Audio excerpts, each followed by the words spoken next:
Oh, Carson, you came and you went and you gave us the 16th overall pick in the NFL draft in April. Oh, Carson. Hey, what's going on, everybody? Welcome to the Farzy Show. My name is Marc Farzy. We're the Steven Senior Center. Oh, Carson, you threw 2 picks and fumbled a bunch of times. You got sacked 6 times. Oh, Carson. Oh, it's fun, isn't it? It's fun. An NFL Sunday where you're just basically sitting back waiting to see who you play. Rams, Bucks, whoever it might be. Turns out the Eagles are playing the Bucks. And then watch Carson Wentz fail epically, only to know that he's already vested in terms of making that conditional second-round pick flip to a first-round pick. And now it's just a matter of that first-round pick rising or lowering, depending on how you want to look at it, to give the Eagles a nice little pick. So how about that? Way to go, Eagles.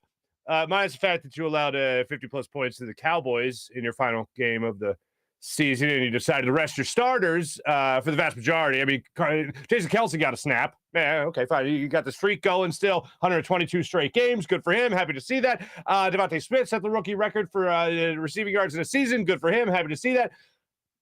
Gardner Minshew played. That happened. It was a preseason game for the Eagles.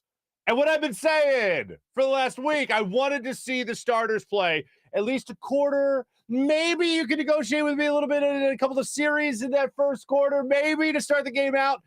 And I know people look at me, oh, what if somebody gets injured? Jalen Hurts has an ankle injury. What's the problem? Just be happy they made the playoffs.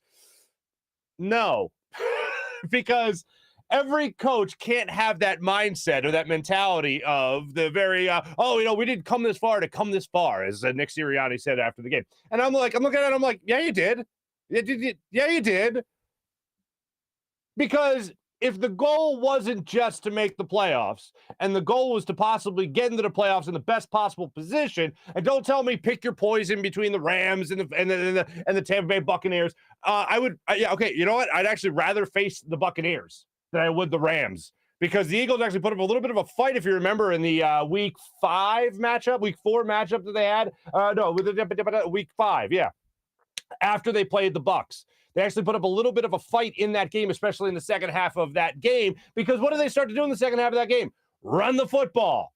And you can say, it was the best run defense in the NFL. You can't just run the football against it. Hell yeah, you can. If that's still by far the best version of your team, do it. And what did the Eagles do in the second half of the season? They ran the football.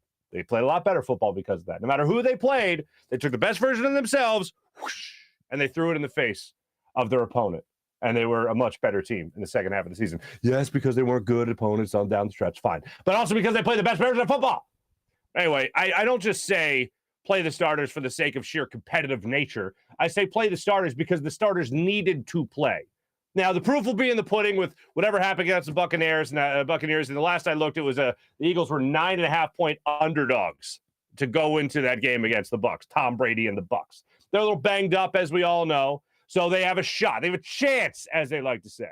But the Eagles can't do what they have consistently done over their last 4 games with Jalen Hurts as the starting quarterback. The one game you take away from the last 5 games of the season is the game against the Jets that Gardner Minshew started and not Jalen Hurts. In those 4 games Jalen Hurts started to end the season, the Eagles scored a total of 3 points. 3 points in the first quarter of those 4 games. The Eagles averaged 5 points a game.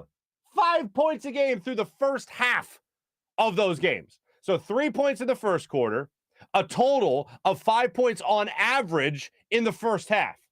That is not good.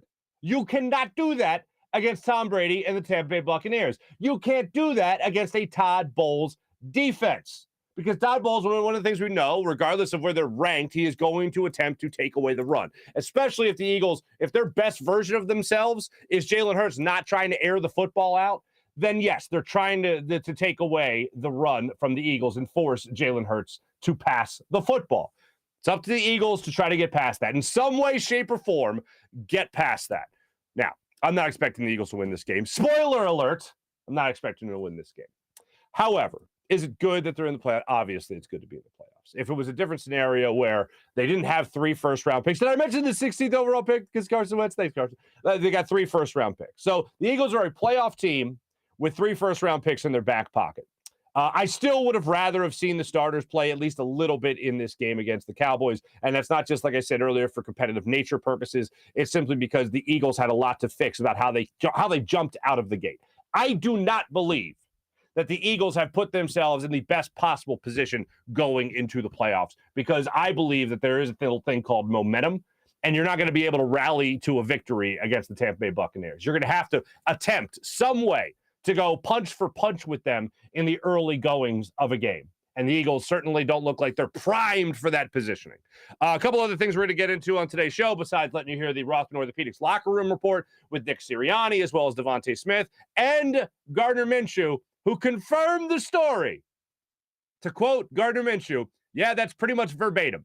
The report that came out from Chris Mortensen about whether or not Gardner Minshew went into Nick Sirianni's office and said, bro, what I got to do to be the starter, bro? And Nick Sirianni was like, bro. And he's like, bro. And then, bro. And then he was like, you're not in. The other guy's in. Okay, bro, cool. And then bro hug. And then you leave.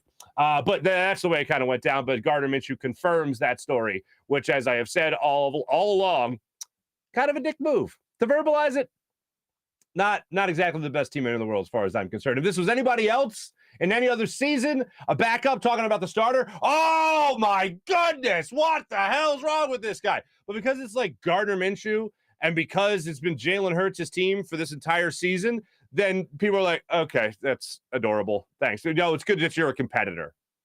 Sell it to you like that. And then you move on from it. But if it was anybody else at any other time, like if it was Jalen Hurts versus Carson Wentz, oh my goodness.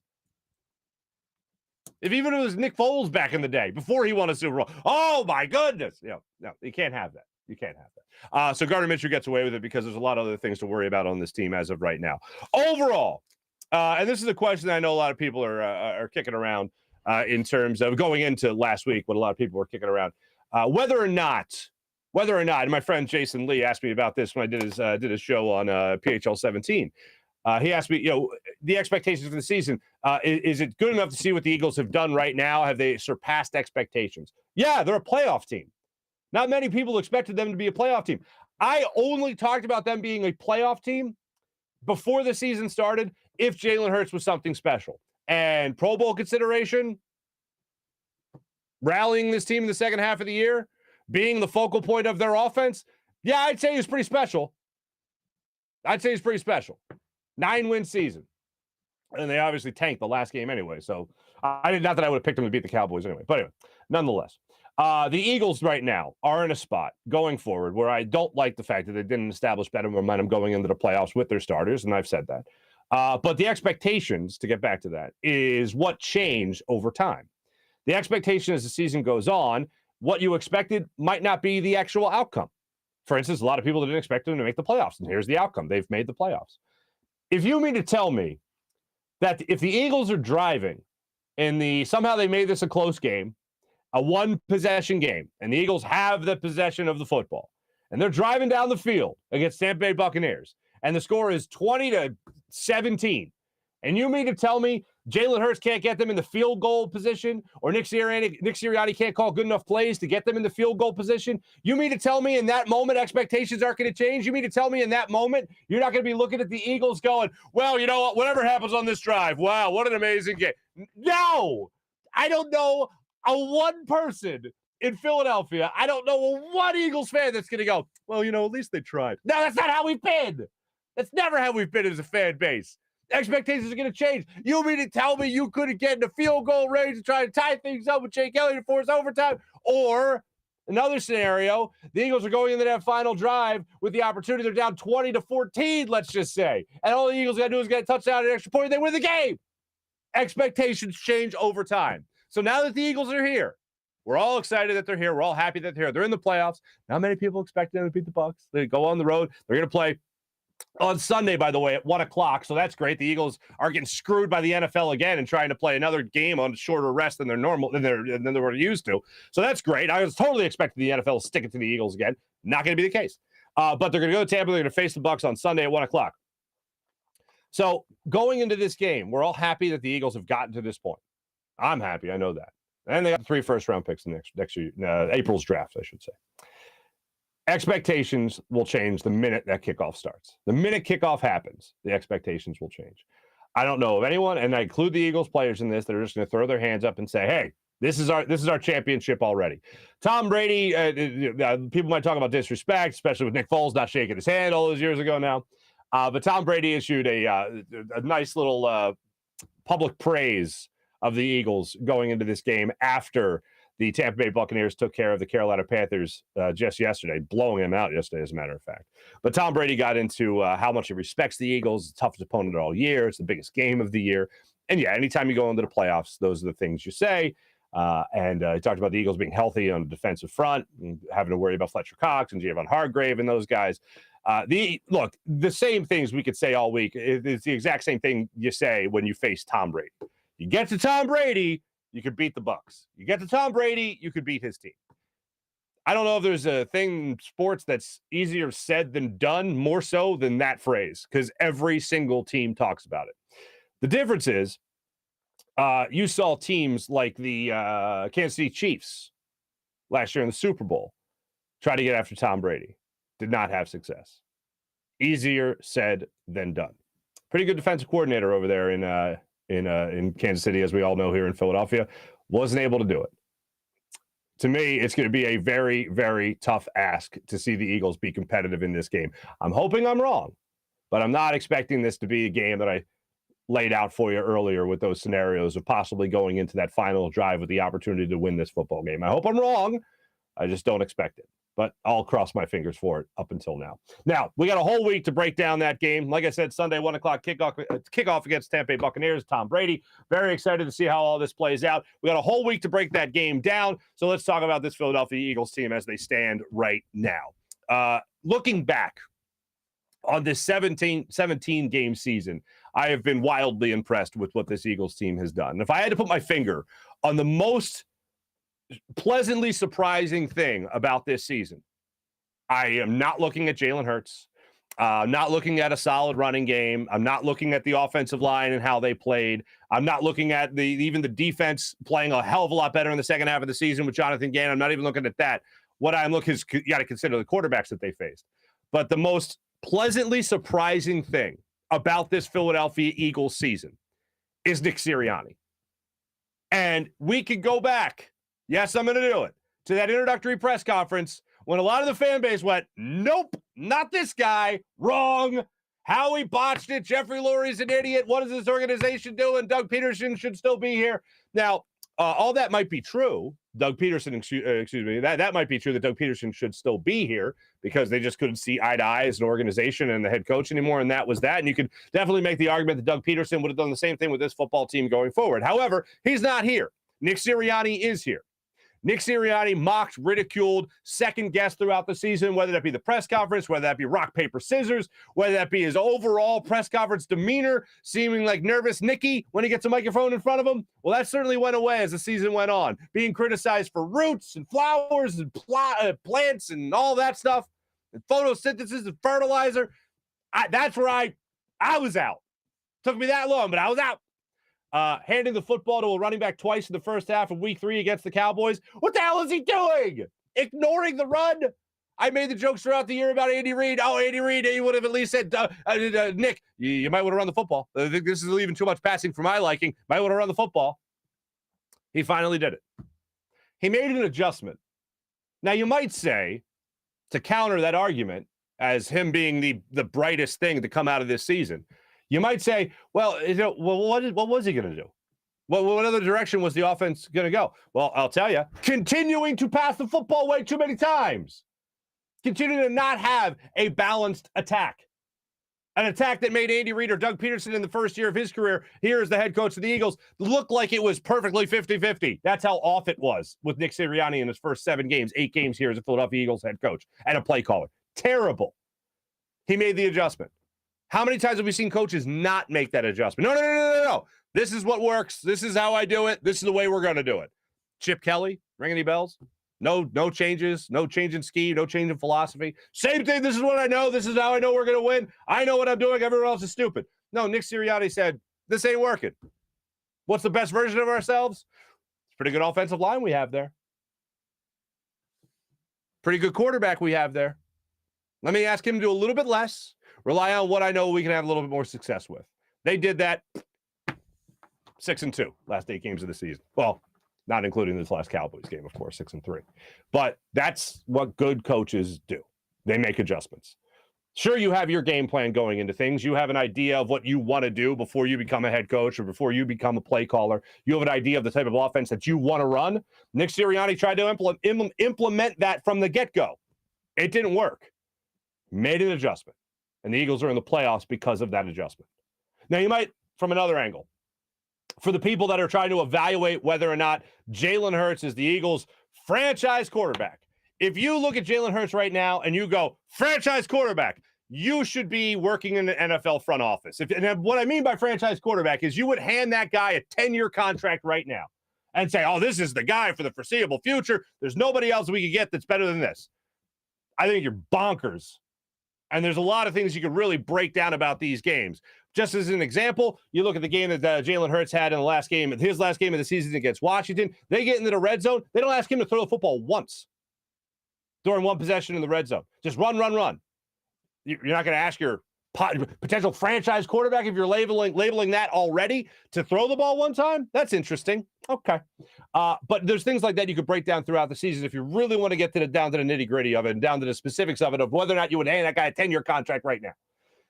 The way you look at it from my perspective, the way I look at it, is this. He has, at the very least, earned next year. I don't look at this draft class going, yeah, I definitely want this guy, X, Y, or Z, to come in here and be the Eagles starting quarterback next year over Jalen Hurts. No, thank you.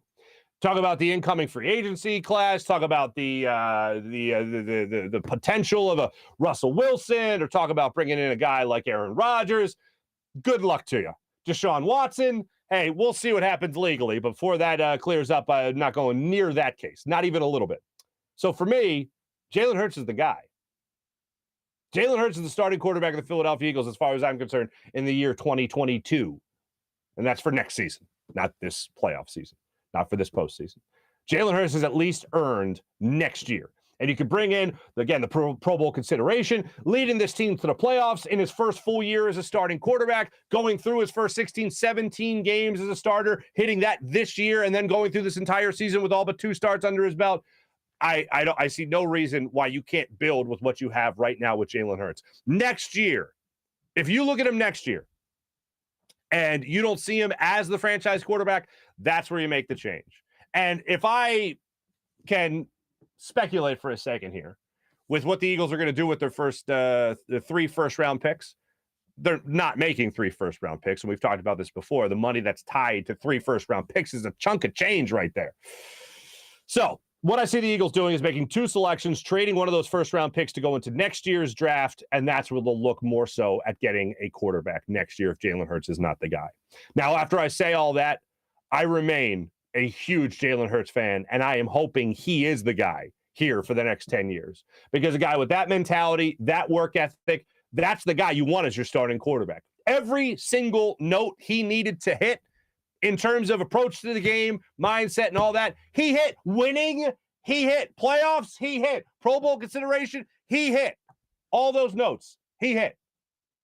How would you not root for a guy? Why would you not root for a guy like that? Now, when it comes to what matters most, what's on the football field, yeah, it's pretty damn good considering the accolades he's already gotten this year. He still has to get better.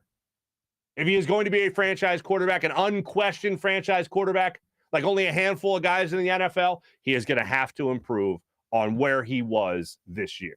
He's going to have to build off of. This can't be the pinnacle. This can't be the apex.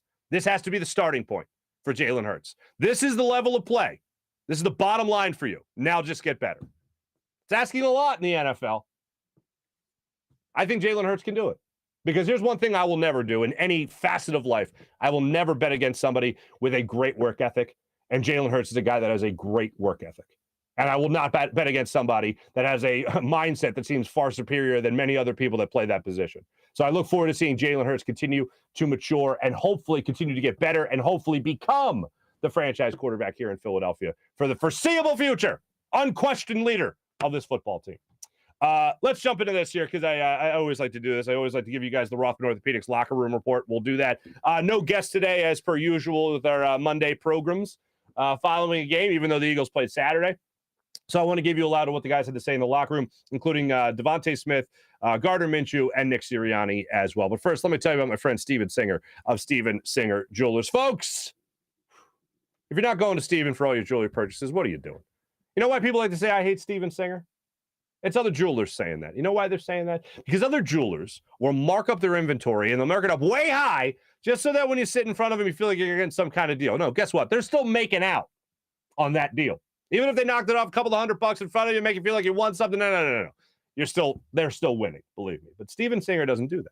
He doesn't mark things way up just to make you feel like you're winning. No. He gives you the perfect price every single time, so you know when you're going in there, you're not getting ripped off. You're getting taken care of. You're getting treated like family at Steven Singer Jewelers. Every day, the perfect price at Steven Singer Jewelers. And always fast and free shipping at IHateStevenSinger.com. That's IHateStevenSinger.com. You walk in, you get walk through everything by a real jewelry expert. Ready for love, diamond engagement rings at the ready. Valentine's Day is going to be here before you know it, a little bit more than a month away. Looking to get engaged or looking for the perfect gift at the perfect price? Steven Singer Jewelers has you covered. One place, one price. Steven Singer Jewelers, the other corner of 8th and Walnut, right there on Jewelers Row in Philadelphia for over 40 years in the love business in Philadelphia. That's Steven Singer Jewelers. All right, let's jump in to the Rothman Orthopaedics locker room report. We got our chat bumping already. Looking forward to getting into that conversation with you guys a little bit later in our chat check during the show. First off, let's get into this here. Nick Sirianni talking about resting the starters and why that was the decision going into this game. Some of those decisions were with the COVID stuff were kind of made for me on that. As far as with Jalen, we thought a lot about that. And he's done a really good job these last 3 games, playing within the pocket. And we've done a little bit less with running with him and everything like that. And so, we just thought this was an opportunity to get him back to 100%. Where, I know that we've talked a lot like, hey, we gotta be able to be our full arsenal of offense and not have any limitations to do what we want to do in the playoffs. So that's what went into that. A couple of other guys were dinged as far as recovering from some injuries with Lane and with Landon, and so again we wanted to make sure that with injuries. That they're going to be ready to go and be full speed next week. That's the decision. Mostly because of health, mostly because of injuries. I think those guys still could have played. I wish they would have played. Some of them are talking about COVID protocols and all that, saying that some of the decisions were already made for them because of COVID protocols. Okay. But this is just where we're at heading into the postseason. Against the Giants, 0 points in the first quarter. Washington, 0. Giants again, 0. Washington, 3 in the first quarter. In the first half of those games, let's just go again. Giants, Washington, Giants, Washington. 0, 10, 3, 7 first half points.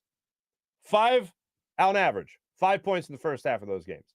You got no chance if you don't do that in the playoff. If you do that same thing in the playoffs, you got no chance. And I go back to the Joe Webb game, and I know everyone talks about the snow and all that stuff. Forget about that for a second. After that Joe Webb game, the Eagles did the same thing. They rested their starters going into the playoffs. They came out of that game against the Green Bay Packers sputtering and ended up costing them later in that game.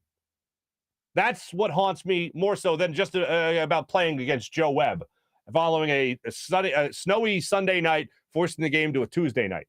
That's the thing that haunts me the most, is that all that momentum, because you rested their starters at the last game of that season, when they could have used a little bit of a jump start going into the playoffs, you chose not to do that. I'm hoping this is the game against Tampa Bay and Tom Brady. I'm hoping this is the game that makes me forget about that logic, forget about that history that exists, and go, no, that's not the case anymore. This team can overcome that. All right, go do it, please. Miles Sanders still unsure whether or not what his status is going to be going into this game. That'll, of course, be 3 games. When this injury originally happened to Miles Sanders, one of the people that Nick Sirianni brought up was Marlon Mack. Marlon Mack was a guy that broke his hand, missed 2 weeks for the Colts 2 years ago, and then he came back. He missed 2 weeks. So Miles Sanders hopefully will get a little bit of a grace period here before going into this playoff game, and hopefully the Eagles have him back. I do want to say that Kenny Gainwell did impress me in his time out there. So did Huntley, going out there taking care of business as well, as far as the way those guys performed Saturday night against the Dallas Cowboys. So let's hope that those guys can pick up where they left off in this game if they are called upon. Kenny Gainwell, obviously, most notably. So that was Nick Sirianni on the decision. Now, after the game, he was asked by Sal Palantonio of ESPN what this team needs to do going forward. So what's the message to this Eagles football team. Nick Sirianni, what are you telling your players after making it to the playoffs? Same message that we've had the entire time, right? And so if the first message is, what's that saying, right? We didn't come this far, only come this far, right? So let's make sure we're locked into what put us in this position in the first place, right? Detail in meetings, starting with the coaches, going to the players, full speed and walkthrough to the snap, and then high intensity at practice, and just try to get a little bit better each day to put ourselves in position to go 1-0 this week. So, that's our formula, that's our process, and that's what we'll continue to preach throughout.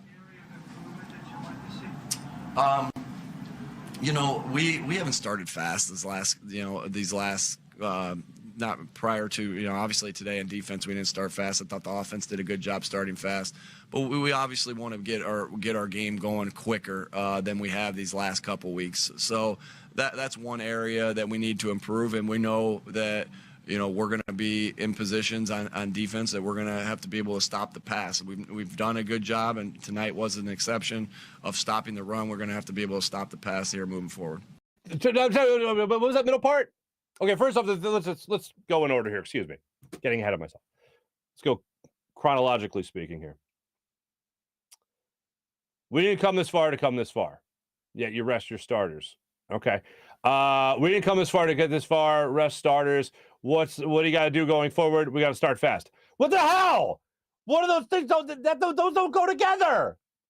If you know one of your biggest problems is not starting fast, why are you not giving your offense better opportunity? I've made my points enough. I've told you about the points they've scored in the first quarter of these games, and guess what? It ain't getting any easier going up against the Bucs.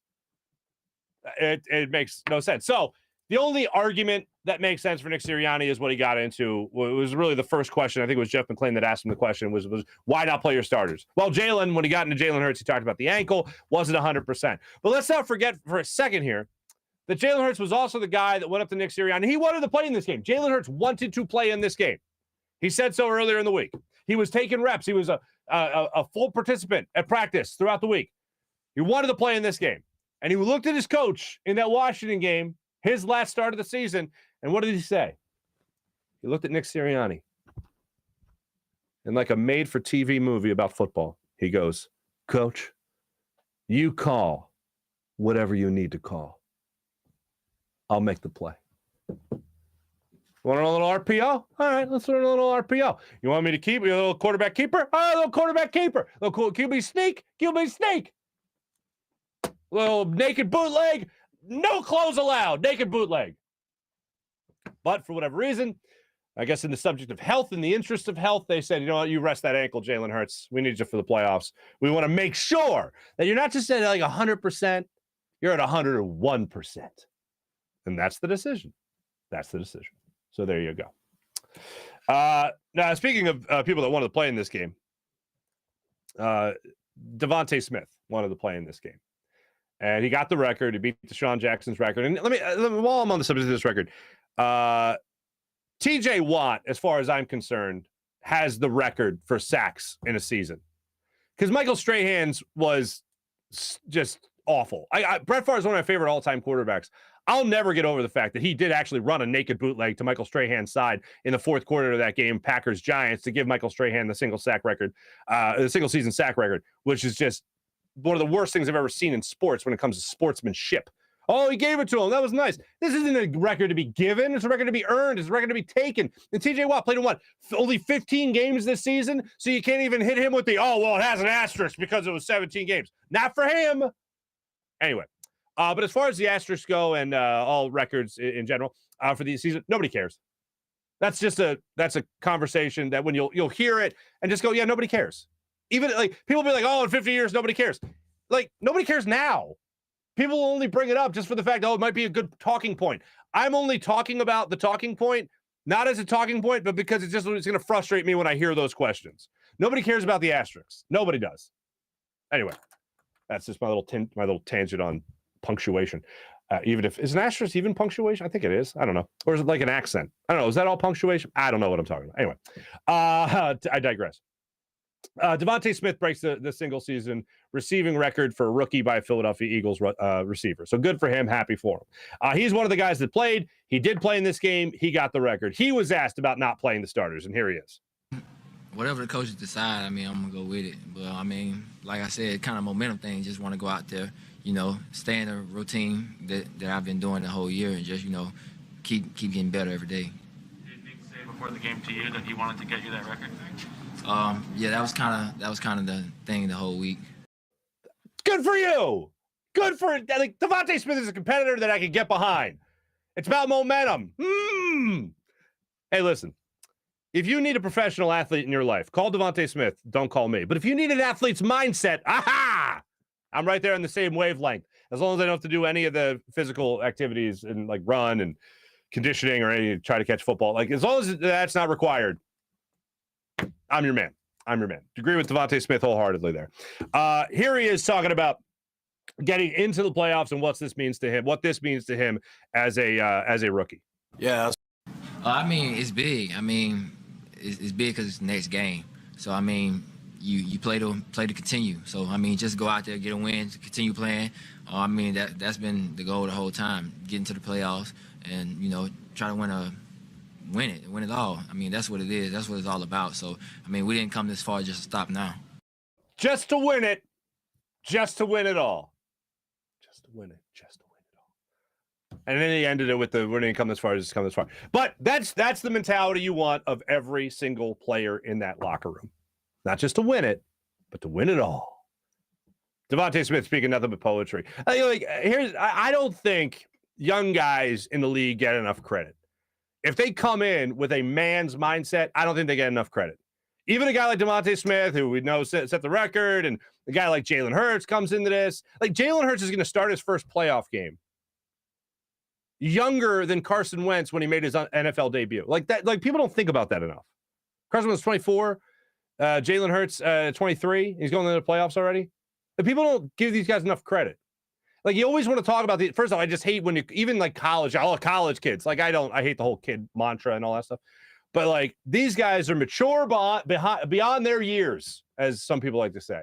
And Devontae Smith, Jalen Hurts, I hope these two are in here in Philadelphia for a very, very long time. And hopefully this one record that Devontae Smith broke is just the first of many receiving records he breaks for the Philadelphia Eagles. So let's cross our fingers for that to happen. And I do hope that it is our man, Jalen Hurts, slinging him the football, slinging him the pigskin as their careers go on together. What else do we have here? Oh, this is the creme de la creme. If this was anybody else, this would have just, the universe would have imploded. All right. Gardner Minshew, I'll let you hear it yourself. Now, as you guys know, I would hope you'd be able to put it together. I don't have a camera that I send to the locker room there. I don't send a camera that I send a camera to the news conference. So all this is by way of PhiladelphiaEagles.com. I didn't do the camera work here, but it's like Gardner Minshew's answer to this question took the cameraman off guard as well. I'll set it up for you. I believe it's Jeff McClain asking about the Chris Mortensen report from ESPN, where after Gardner Minshew and the Philadelphia Eagles beat the Jets, and Gardner Minshew, to his credit, played phenomenal in that game against the Jets, first start of the year. He went to the Nick Sirianni's office after that game, and he said, "Coach, what do I got to do to be the starting quarterback of this football team?" That was the report from Chris Mortensen, and here is Gardner Minshew answering that question. Yeah, that's pretty much it verbatim, I think this one thing this coaching staff is big on is just transparency and knowing where you stand. So I was just going in there, and, I'm a competitive guy. We're all competitive guys. We all want to play. And I was just asking what it took, and he said, "We're solid right now," and I respect that, and I'm going to do everything I can, to put myself in that position at some point.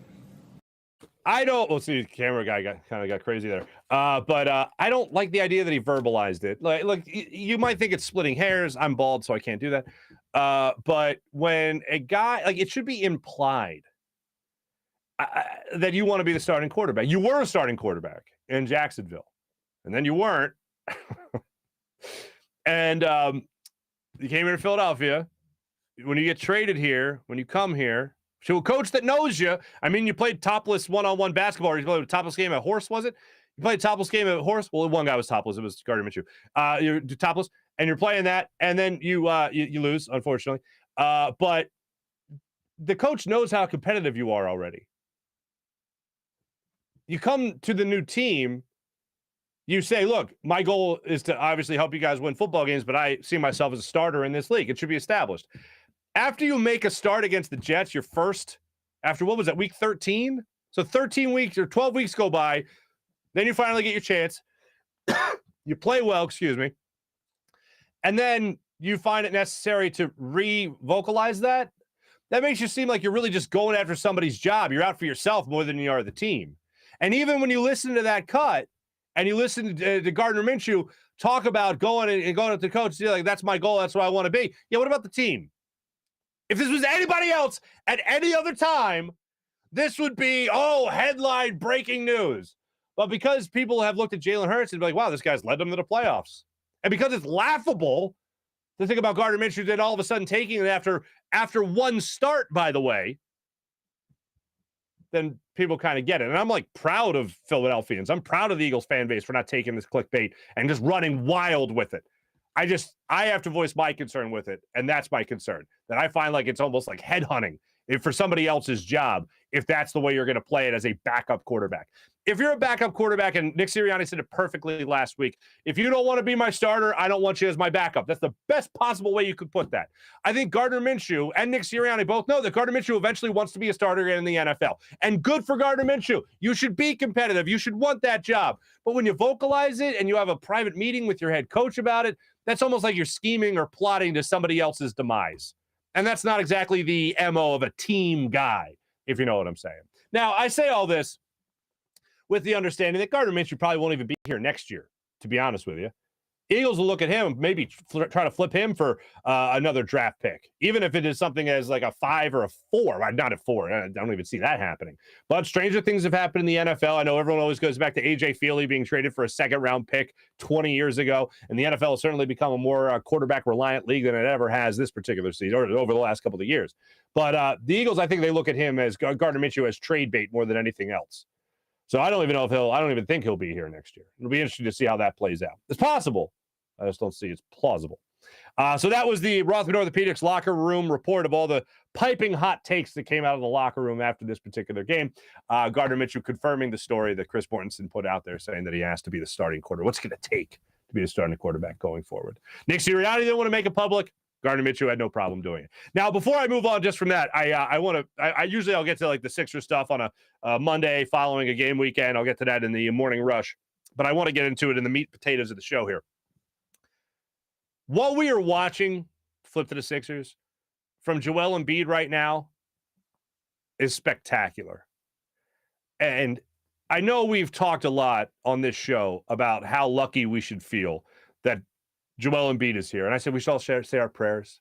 I did a little NPR radio, got real close to the mic and just told everyone that what you need to do is just when you're saying your prayers at night, or if you're in your car, just take a moment and say to yourself, Dear God, thank you for making Joel Embiid a 76er. Thank you for putting Joel Embiid in the city of brotherly love. Thank you for bringing Joel Embiid to us. Side note, thank you, Sam Hickey, for that as well. But anyway, that's the way people should look at it with Joel Embiid. And what I am loving about this particular stretch that he's on right now, 30-point games here, like it just taking care of business left and right, 7 games right, in this great run that he's having right now, is how aggressive he is being. And watching him play even against a team like the Rockets, watching him play against a team even like Orlando, like these bottom tier teams, he is doing exactly what he should be doing. Watching him play against the Spurs, he is doing exactly what he should be doing. Attacking the rim. Aggressive basketball. Setting the tone from the get-go. He made headlines the other week when he was talking about how he's the closer of this basketball team. That's great. Be the closer. But it's another thing when you're also the opener. And if you're like betting his overs, as I have, and you're looking at the stat sheet after the first quarter, and you're like, damn, JoJo got 15 in the first quarter. Damn, JoJo got 13 in the first quarter. Damn, JoJo got 16 in the first quarter. That's a tone setter. And that's also a guy that is not, and look, I don't have a problem with him shooting threes. That's the way his game has developed. He's actually a good three-point shooter. He can shoot threes. But when he ignores that part of a game and he attacks the rim, especially early, he is putting his opponents in foul trouble. And that's one of the things I've always said I don't like about the modern NBA, the last 10 years, and the way the Golden State Warriors have changed the NBA.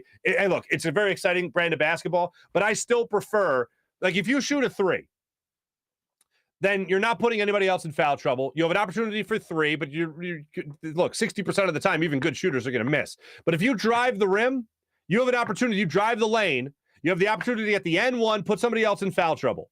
There's two good things that can happen right there, as opposed to just one. Now, let's say risk reward, because you could get 3 points right there, but you could also get 3 points driving the lane, but you could also put somebody else in foul trouble. Like, I love that. I love that brand of basketball. And the latter is more or less what Joel Embiid has been doing over his last 7 games. If you look at his shooting chart, if you've maybe bet him to hit a couple of threes and he hasn't even attempted those threes in his last couple of games, it's because he's attacking the rim. And if he's attacking the rim, he is unstoppable. You can listen to Shaq, you can listen to Chuck, Charles Barkley talk about it. When he attacks the rim, he is not allowing that defender a break. He is breaking that defender down.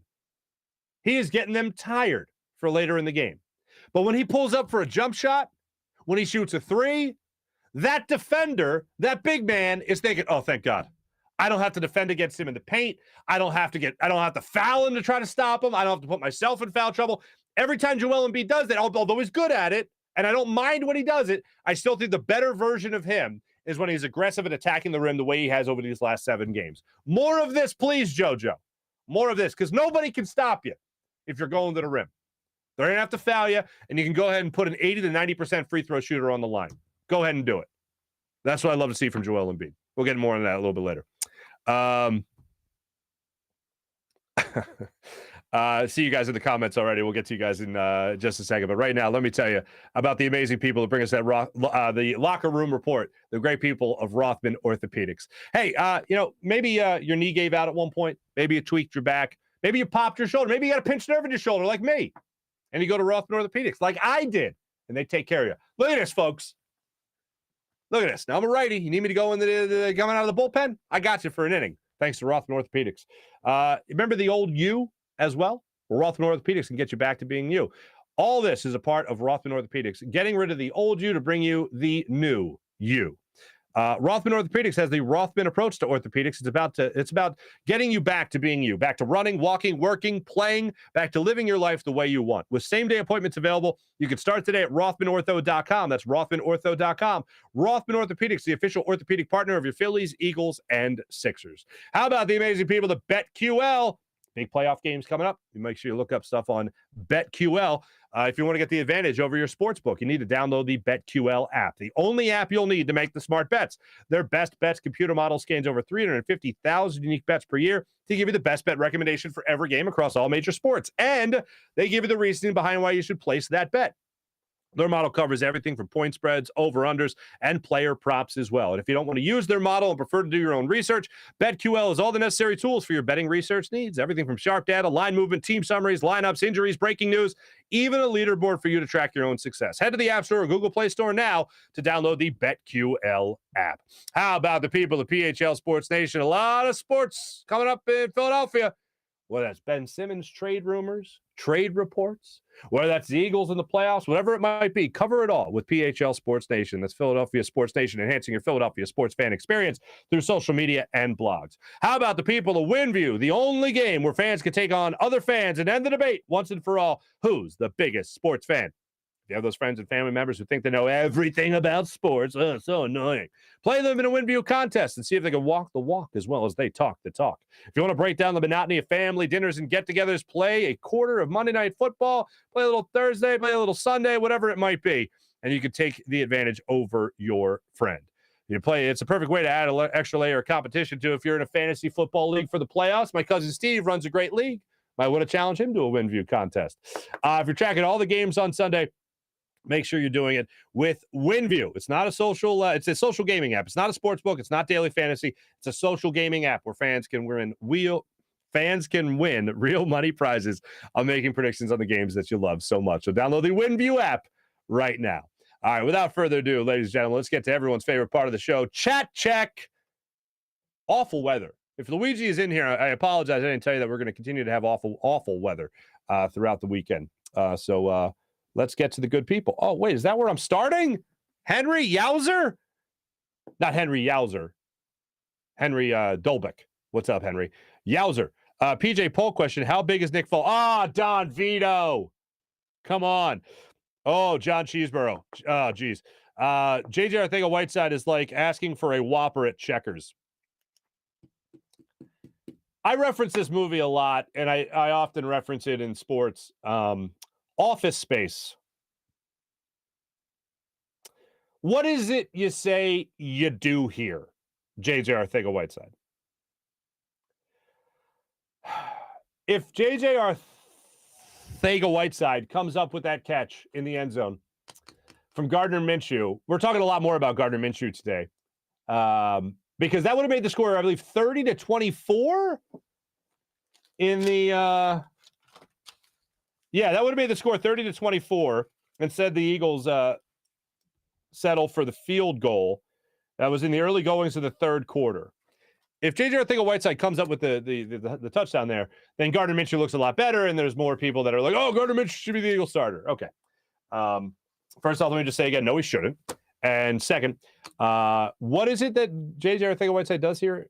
Because I even, just to punish myself more,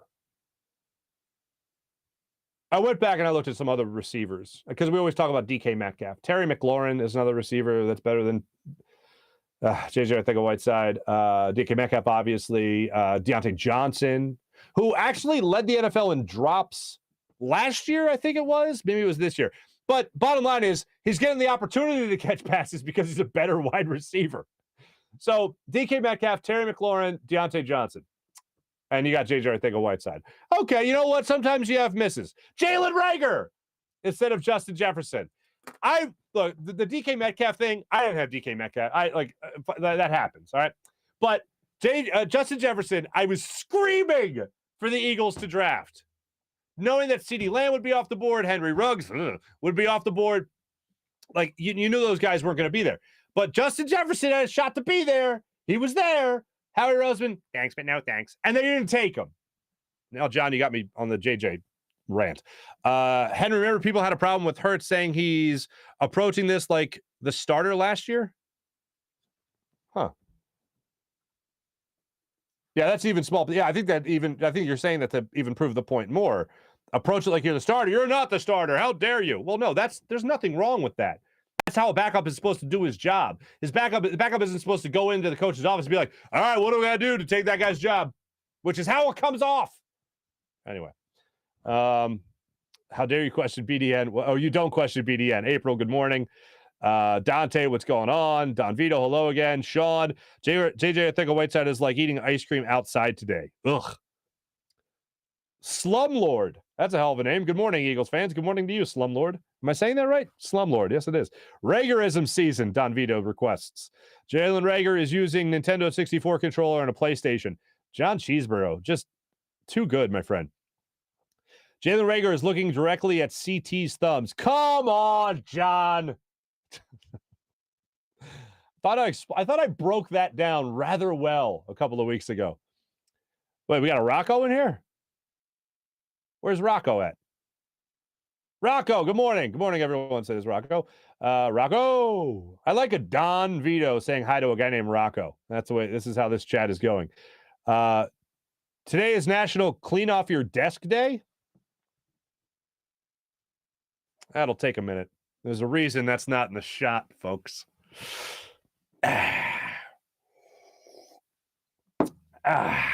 Anyway, Sealski. Okay, Benny. I just like that it just says Sealski sucks. There's no rhyme or reason, explanation, no other allusion to, no one's alluding to Mike Sealski. By the way, congratulations to Mike Sealski's son, Evan, who won his fencing tournament. Saw that on Facebook. Benny Lippman, and you could take that to the bank. What do we take? Oh, he's saying Sealski sucks, and you could take that to the bank. Is that a reference to a Steven Seagal movie?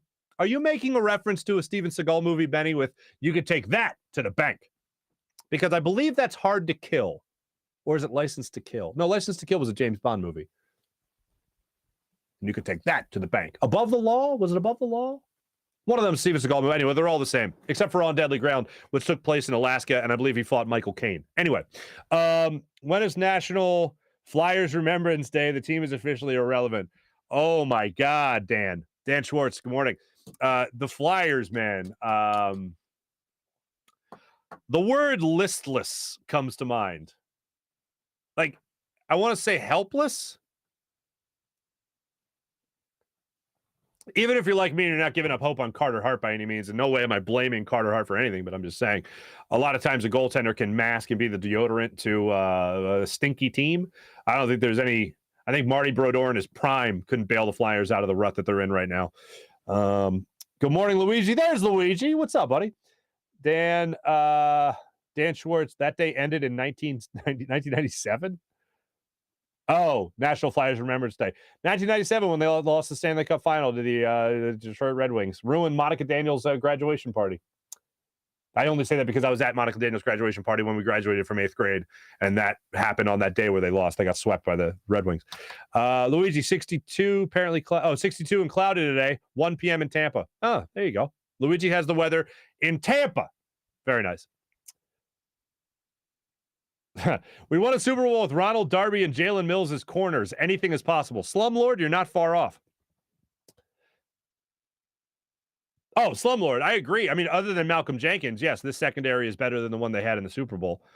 I just saw the stat from Pro Football Focus. Darius Slay allowed the lowest opponent's quarterbacks rating, passer rating, I should say, lowest passer rating against was produced by Darius Slay. So that's pretty remarkable. Dan,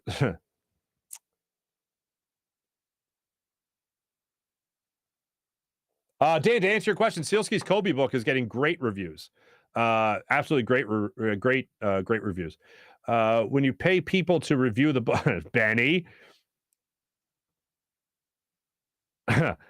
John Cheeseborough, how do you manage 3 tackles in 300 plus snaps? Is that a reference to Ryan Kerrigan? I saw that stat somewhere. Yeah, Kerrigan sucks. Has not done anything for this Eagles team, unfortunately. Eric, both corners. What's Eric saying? Eric, good morning. 3, yes, 3. What the? Cecil Snyder, what's up, Cecil? Alyssa, what's going on? Rick, how you doing? Good morning. John, hello again. Benny, hello again. Sean, hello again. I don't even want to know.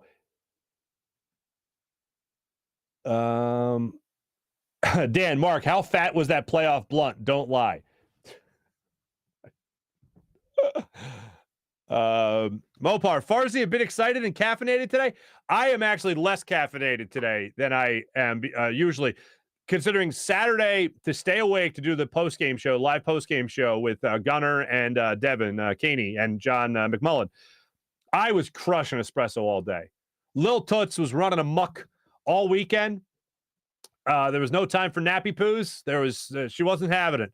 And kid number 2 is soon to be here, man. We are in the could go at any moment. So, like, one day you guys might join the show, and I will be in a hospital room, and I'll be like, tell my wife, "Hey, babe, can you keep it down? I'm doing the show." Jeez, this birth. Come on, it's only pregnancy. It's only birth. You know, come on, lady. Like, I won't be doing that. I don't want to die, but I don't want to be murdered. I'll be probably doing at least one hit of letting you guys know what's what from the hospital. Just be not when birth is going on. Jeez, come on now. But you guys might tune in one morning and I'll just be like, so guys, guess where I am? And it'll be all dark because my wife will probably be sleeping and I'll be loud and obnoxious. And I'll be like, honey, I'm just going to do a hit real quick. And not of a blunt, by the way, Dan. I already know what you're about to hit up in the chat. But yeah, that's just one morning. So like Lil Toots, I don't know if she knows something huge is about to come, like she's about to get a roommate for life or what the deal is, but just naps weren't happening. So Saturday night to stay up for the game and then stay up for the post-game show, which ended around 1 o'clock. Oh man, I was crushing this. I don't know how many of these I had, but these weren't just doubles. These were like quadruple espressos. So yeah, today I've backed off the caffeine actually. Spencer, what's up, Spencer? What's going on, man?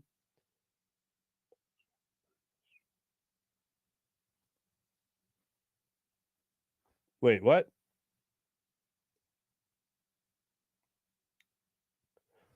James, I couldn't take a pompous guy for 30 days straight. Just us. Okay. Welcome, I guess. I don't know who that's in, but anyway, well, welcome to the show. Dan, hello. Can't say how much I. Chris Christie references. Thank you.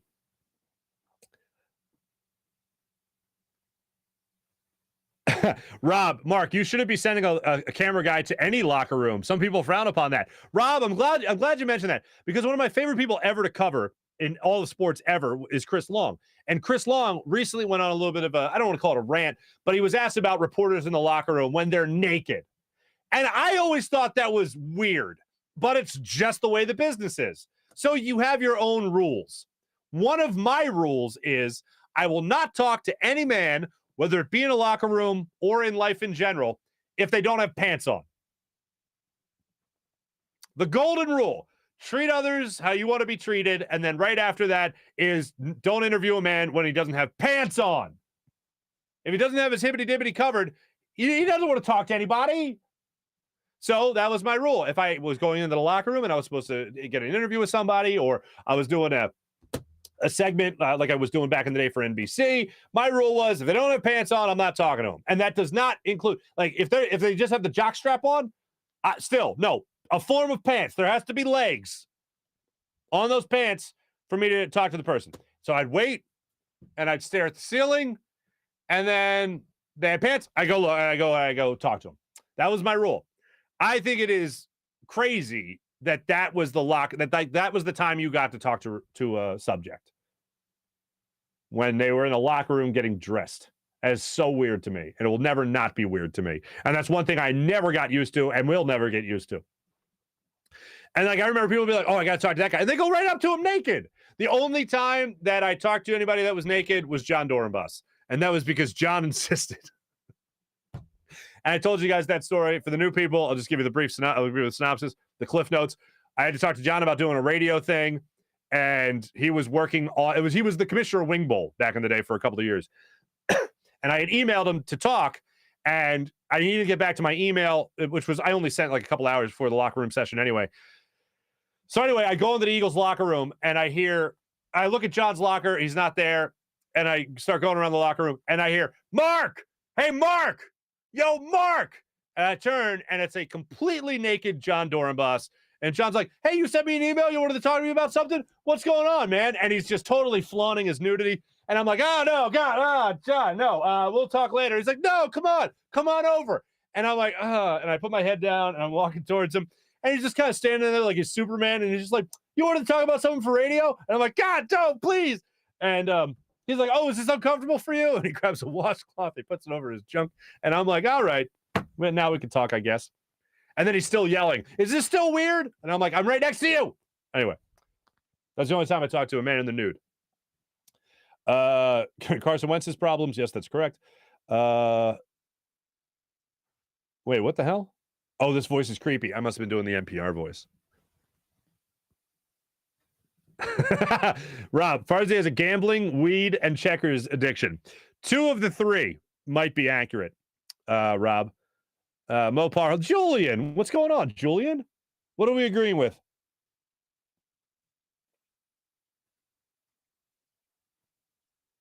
Ooh, John, good point. Minshew even undermined Sirianni by talking about it in the press conference. If Sirianni wanted to leave it alone, Minshew should have done the same thing. Dude, oh God, keep talking about checkers, man. NPR Farzy is making me sleepy. I'm going to need a track of that for when I can sleep at night. April, you've had a long day. It's time that you lay down and relax and let yourself drift off into dreamland. Go Birds. There you go, April. Anytime. It's right there for you. Just record that somehow and you'll be good to go. Ben, only interview people without pants. Random Anton says, I only interview people without pants. I'd say that, you know what? I don't tell people how to live their life. I only tell you my own rules. Trent, what's going on? How are you? Welcome, ABC. What? ABC 123A? I was wondering. Oh, I was wondering who I missed from. Oh, no, there you go, ABC. Thanks, brother. Appreciate it. Welcome in. Nice to have you. Mike Casey, nice to have you. Anybody else I missed? Ben Timmons, Andrew, what's going on? Is this show on the radio too? No, baby, it's just all here, man. It's all here. Good no pants rule. Hibbity dibbity. Sean, thank you. Thanks everyone who participated in the chat. You guys are awesome as per usual. That was our chat check. Let's roll on into our, what do we call this here? Our little morning rush brought to you by our good friends at Sky Motorcars and SkyMotorcars.com. 76ers back in action tonight. They got a tip-off against the Houston Rockets at 8 o'clock tonight against the Houston Rockets. So that'll be an interesting one. I will bet the Sixers in that one. I didn't see their over-under in that game. I didn't see I meant to check. I'll give that to you guys right now. I meant to check what the line is going into that game. Over-under is 26.5. Sixers 10.5-point favorites. National championship tonight. Georgia, Alabama, Georgia. Believe it or not, minus 2.5-point favorites. I bet Bama on the money line. So we'll see how that worked out. I think they were getting plus 135. Maybe what they were getting. But yeah, I took Alabama for tonight's national championship game. So I'll be going back and forth between the Rockets and the Sixers. Sixers, yeah, right now minus 10.5, going up against the Rockets in Houston tonight. So we'll see how that game shakes out. And by the way, Tobias Harris, booing works, folks. Hadn't had 20-point games back-to-back since the first 2 games of the season. What does he have since he got booed? Back-to-back 20-point games. It's science, folks. I didn't make the laws of science. Science made the laws of science. And Tobias Harris only proves them right. So just keep on booing. Keep on keeping on. Thanks for watching. Thanks for listening, everybody. Be back with you guys with a fine program tomorrow. My name is Marc Farzy here at the Steven Singer Studios. Jim Hyden produced the program, did a phenomenal job as per usual. This is a Buzz Sports and Entertainment production. Thanks for watching. Thanks for listening. Have a great rest of your day, everybody. Take it easy.